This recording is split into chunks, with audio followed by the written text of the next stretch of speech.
Hello everybody, Mr. Politics here, and welcome to another video.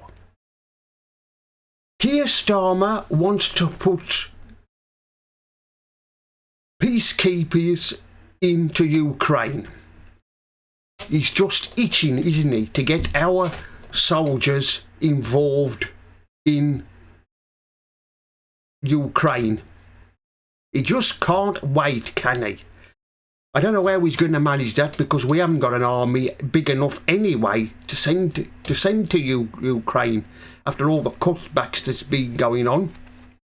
I mean, you haven't, not only have you got to blame Starmer for this, but you've got to blame past governments for the cutbacks in our armed forces, from Margaret Thatcher, John Major, Tony Blair, Gordon Brown, David Cameron, and all the other prime ministers followed. I mean, he's saying he wants to put peacekeepers into Ukraine. I don't know how he's going to manage that, because, like I've just said, we haven't got an army at all. It's just getting smaller and smaller and smaller. And the way things are going, I don't think we'll have an army for much longer.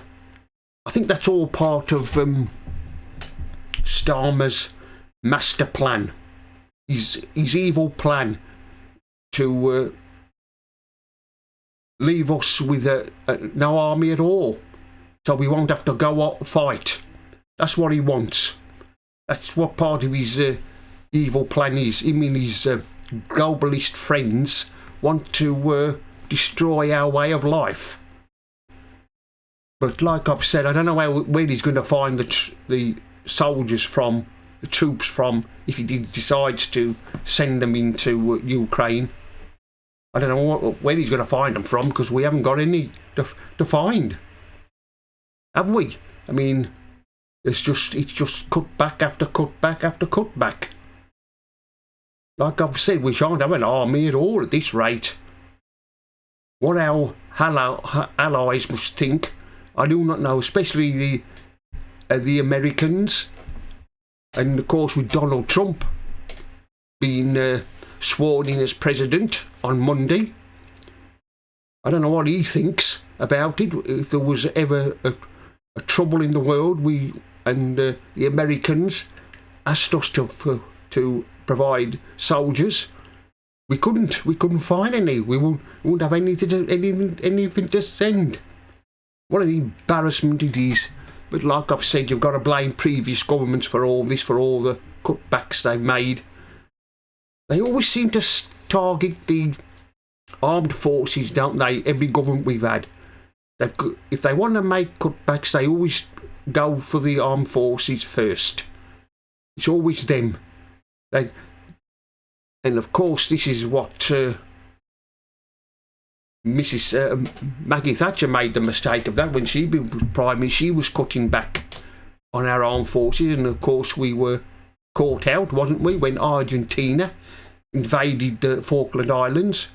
I don't know how we managed to take that back, but we did. By some miracle we managed it.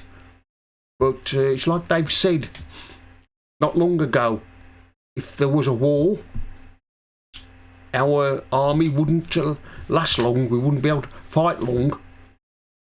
We'd only have to, I think they said we'd only be able to fight for about 6 months, or less than that, maybe 6 weeks.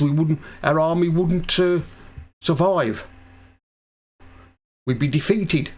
So I don't know how Starmer is going to manage to find troops to send to Ukraine, unless he's got a magic wand he can wave, and suddenly we've got troops appear out of thin air and able to send them there.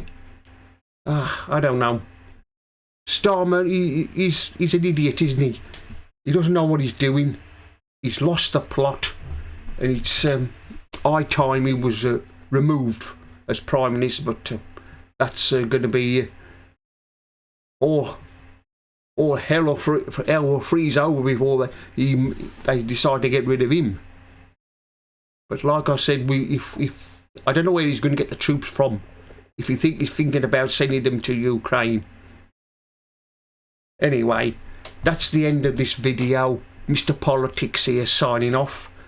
And remember, don't believe the lie.